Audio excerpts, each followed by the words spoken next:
सदा भवानी दाहिनी किशन मुख रहो गणेश। पांच देव मिली रक्षा करो ब्रह्मा विष्णु महेश।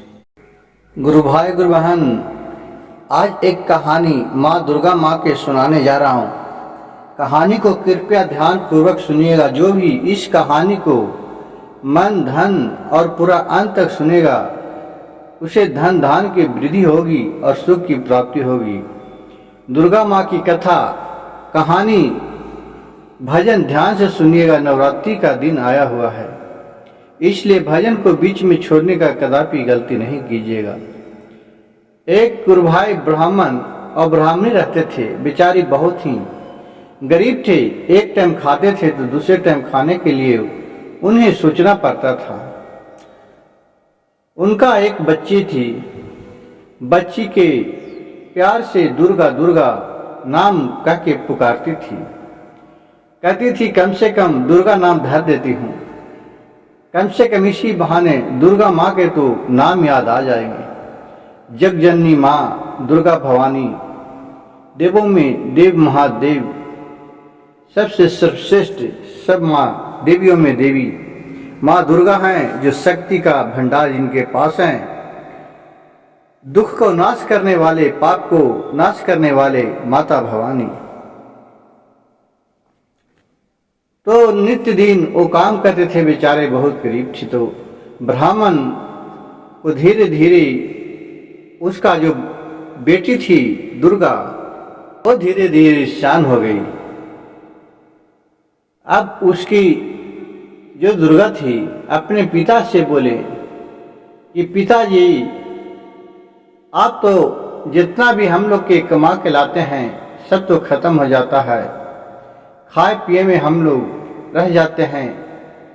इससे खाने और खर्चा जिस हिसाब से दिन प्रतिदिन बढ़ा जा रहा है उससे बुतात नहीं हो रहा है। अब कोई अच्छा काम ढूंढे ही न पिताजी।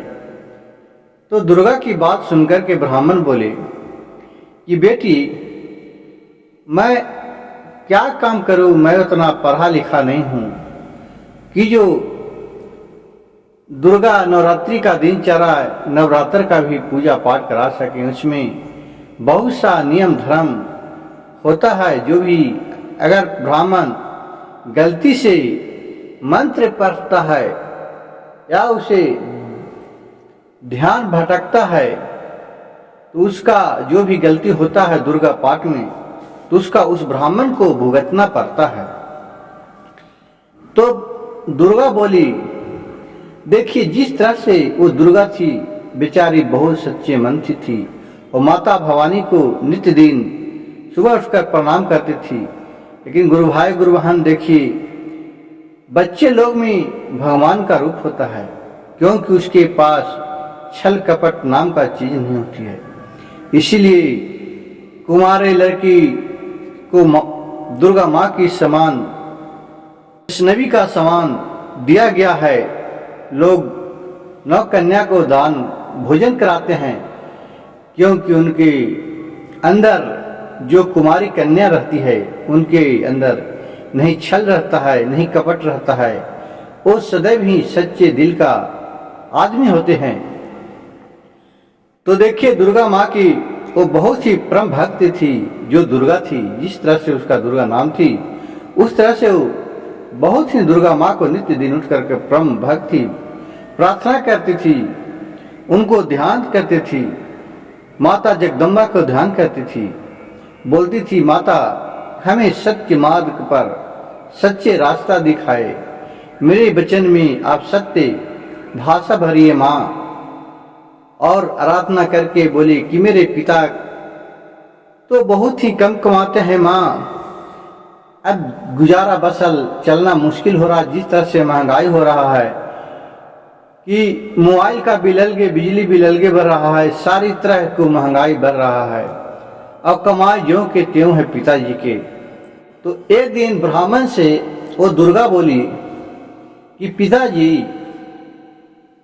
ये नवरात्रि का दिन आया हुआ है, तो सब ब्राह्मण लोग तो कथा कहानी कहने के लिए सेठ साहूकार ही जाते हैं। तो आप भी इस एरिया के जो सबसे अच्छा दान पुण्य करने वाला सेठ है, उसके पास जाकर आप कुछ कथा कहानी आप भी कुछ कहा कीजिए। इतना बात दुर्गा के सुनकर ब्राह्मण बोले कि बेटी, हम तो पढ़ा लिखा भी नहीं हूं, मैं कौन से कथा कहानी कहूंगा। ब्राह्मण उनके पास जाकर के तो कहा कि दुर्गा बोली कि पिताजी, आप राजा के पास जाइए, सेठ के पास, और सब जो ब्राह्मण कहेंगे और उसके बाद आपका बारी आएगा तो आप ये मंत्र दे रहे हैं वो आप बात बताइएगा। बोली कि कौन सी बात बताओ बेटी, दुर्गा बेटी बताओ। बोले कि आप वही बताइएगा सेठ से कि अभी का दान महाकल्याण, अभी का दान महाकल्याण, तुरंत का दान महाकल्याण, तुरंत का दान महाकल्याण। कहा बस बेटी इतनी बात बताना है। कहा कि हाँ पिताजी, आप उतनी बात बताइए, आप जाइए। कहे कि ठीक उतना बात वो ब्राह्मण रट लिया कि अभी का दान महाकल्याण, अभी का दान महाकल्याण। वो हाँ चले गए। देखिए माता रानी का कृपा। कहावत में है गुरु भाई गुरु बहन कि जिनके पास समय अच्छा होता है वो एक मट्टी को भी सुने तो सोना हो जाए, और जिसके पास समय खराब होता है वो सोना का भी सुनता है तो मट्टी हो जाता है। उसी तरह इस ब्राह्मण को दुर्गा माँ की कृपा उनके ऊपर बरसने लगी। वो गए, सेठी बैठे थे, सब कथा कहानी बातचीत कर रहे थे। एक ब्राह्मण का नाम था नंदू। जब एक ब्राह्मण का टाइम आया नंदू के, तो सेठ बोले कि नंदू जी, आप तो भी कुछ कहानी कहिए, कुछ कथा कहिए, आप क्या कहना चाहते हैं, आपका कौन सा कथा आता है। सब अपने अपने कथा रोमांचक रोमांचक कहें कि एक ही नंदू कि हे सेठ जी, मैं जो कहानी कहने जा रहा हूं और जो कर रहा हूं उसे ध्यानपूर्वक सुनिए। कहा कि कहो। कहा अभी का दान महाकल्याण, अभी का दान महाकल्याण, तुरंत का दान महाकल्याण, तुरंत का दान महाकल्याण। इतनी बात तो बोलने लगी। फिर बोलकर वो 5 मिनट तक बोलते रहे और फिर वो चुप हो गए।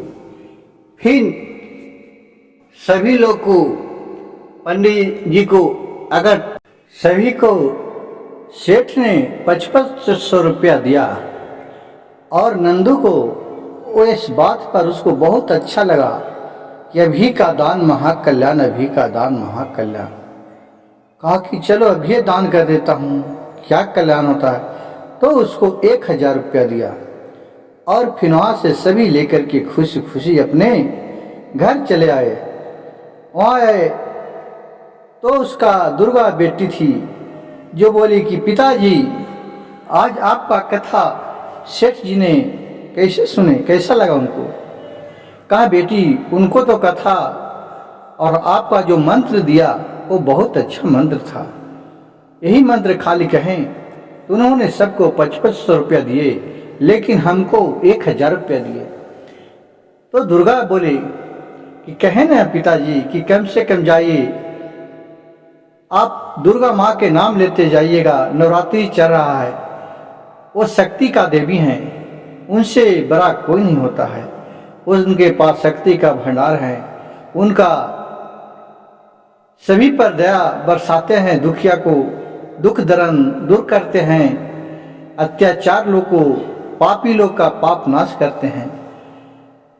आप उनका नाम लेकर के जाइएगा, आप सब दिना सफल हो जाइएगा। फिर अपना सब परिवार खाना खाए और फिर सो रहे। फिर सुबह हुआ, फिर दूसरे दिन बोले पिताजी आप खाना ना खा लिए, अब जाइए आप सेठ जी के यहाँ, फिर आप कथा कहिएगा। तो बोले कि आज कौन सा मंत्र कहूँगा बेटी। तो दुर्गा ने बोली कि पिताजी आप वही मंत्र फिर कहिएगा कि अभी का दान महाकल्याण, अभी का दान महाकल्याण। तो नंदू बोले कि बेटी, क्या वो एक ही मंत्र रोज सुनेंगे? कहे पिताजी आप तो जाइए, आप तो कहिएगा। कहे कि ठीक है। फिर गए, सब कोई अपना नवरात्रि पाठ के कथा सुनाए। फिर नंदू के बारी आए, फिर नंदू ने भी बोलने लगे, कहा कि बोलिए आप क्या सुनाते हैं, आप कहिए। तो बोलने लगे कि अभी का दान महाकल्याण, अभी का दान महाकल्याण, अभी का दान महाकल्याण। 5 मिनट तक वैसे से बोलते रहे। उसके बाद सभी लोग को, ब्राह्मण को पैसा दिए, जिनका जो नेक बनता था वो अपना दिए, और फिर सभी से दोगुना इसको दान दिए। अब जब सबको दान दे दिए तो फिर सब ब्राह्मण ने बोले कि हे सेठ जी, आपने ये क्या कर रहे हैं? सभी लोग तो अच्छे अच्छे मंत्र पढ़ते हैं, तो उनको आप 1000 रुपये देते हैं, 500 रुपये देते हैं। तो नंदू खाली कहता कि अभी का दान महाकल्याण, अभी का दान महाकल्याण, तो इसको आप तो हम लोग से दोगुना देते हैं।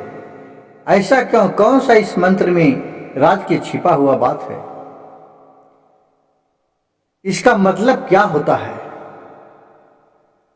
तो सेठ ने कहा कि अरे मैं तो इससे बात में आकर के हमें ममता मय हो जाते हैं, और इसी से मैं इसके दोगुना पैसा देता हूं। तो सब ब्राह्मण लोग ने दबाव डालने लगा सेठ पर कि नंदू से पूछे कि इसका रहस्य के बारे में बताए, कि अभी का दान महाकल्याण, अभी का दान महाकल्याण, इसका रहस्य बताइए। तो सेठ ने पूछा कि नंदू, तुम इसका रहस्य बताइए अभी का दान महाकल्याण के बारे में। तो ब्राह्मण ने बोले कि हे सेठ जी, मैं इसके बारे में आपको इसका रहस्य कल बताऊंगा। कैसे? ठीक है। फिर वहां से ब्राह्मण अपने घर, नंदू ब्राह्मण थे जो अपने घर चले आए। फिर आकर के बोली दुर्गा, जो उसकी बेटी थी, कही कि पिताजी आज कैसा रहा आपका मंत्र? बोले कि बेटी मंत्र तो ठीक रहा, आज तो कल से भी ज्यादा दान मिला है, लेकिन कुछ ब्राह्मणों ने हम पर विवाद खड़ा कर दिया। उसने बोला कि ये मंत्र का रहस्य बताओ, इस मंत्र का रहस्य क्या है? तो दुर्गा ने बोली कि तो क्या बताए पिताजी? बोले कि बेटी हमने तो बताया कि इसका रहस्य कल बताऊंगा। कहीं कि ठीक है, आप जाके उसको बताइएगा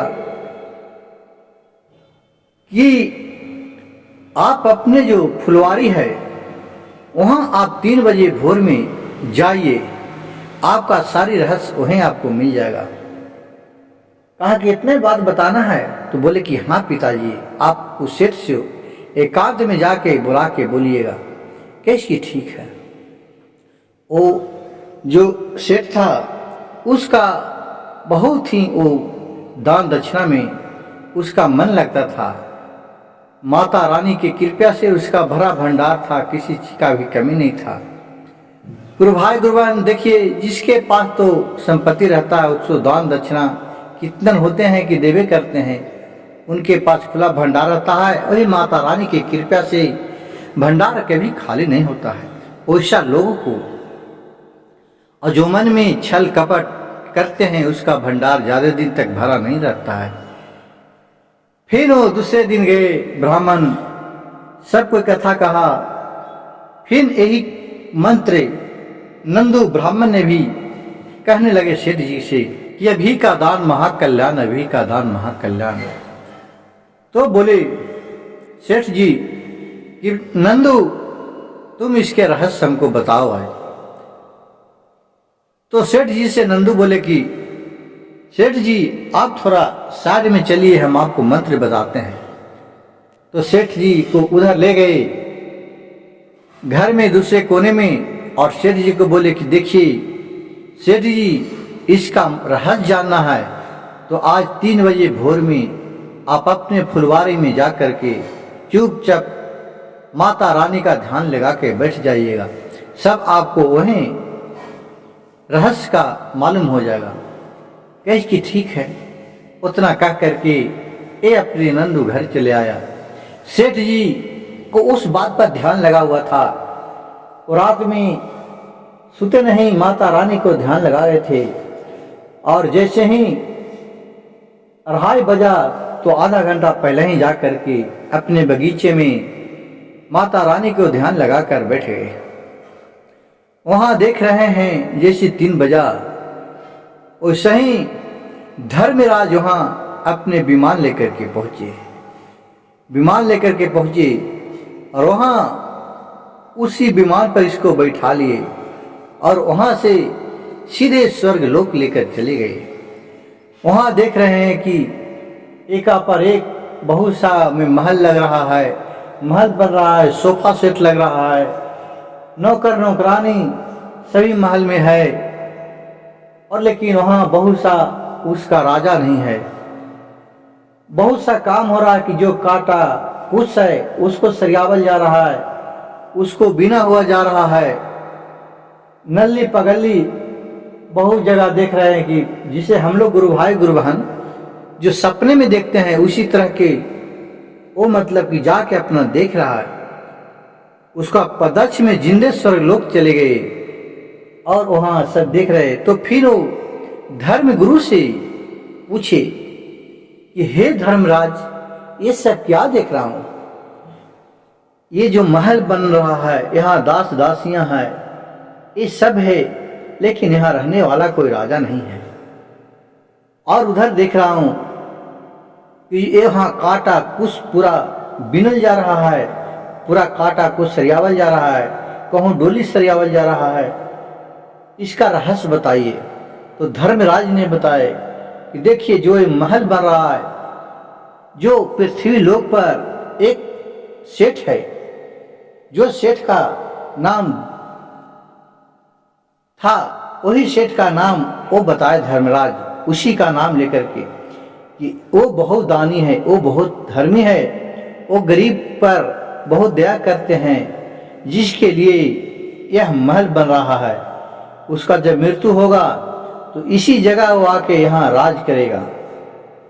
और जो काटा कुछ है, ये सब नली पगली है, उन लोग को लिए यहाँ तैयार किया जा रहा है कि जो दुर्चारी हो, दुष्कर्म किया है, दूसरों को धन दौलत हड़पा है, दूसरों को बेईमानी किया है, किसी को मर्डर किया है, हर एक तरह के बुरा कर्म किया है, उसके लिए ये काटा कुछ तैयार किया जा रहा है। जब उसका मृत्यु होगा तो इसी काटा पर उसको लिटा करके लाया जाएगा और फिर ये जो नली किचरा है, तालाब है, गंदा पानी, उसको में उसे ढकेल दिया जाएगा, उसी में चप चप करके अपना रहेगा। यही है स्वर्ग लोक और नरक लोक। कहे कि ठीक है, अब हमें धरती पर जाने का इजाजत दीजिए। फिर वहां से सत्य का विमान चला और फिर राजा को अपनी जगह ला करके पहुंचा दिया। राजा को ध्यान देखा कि अभी हम कहाँ थे और मैं कहाँ हो गए। सही कहा है नंदू ने, उनका इतना तो शक्ति और किसी ब्राह्मण में नहीं है।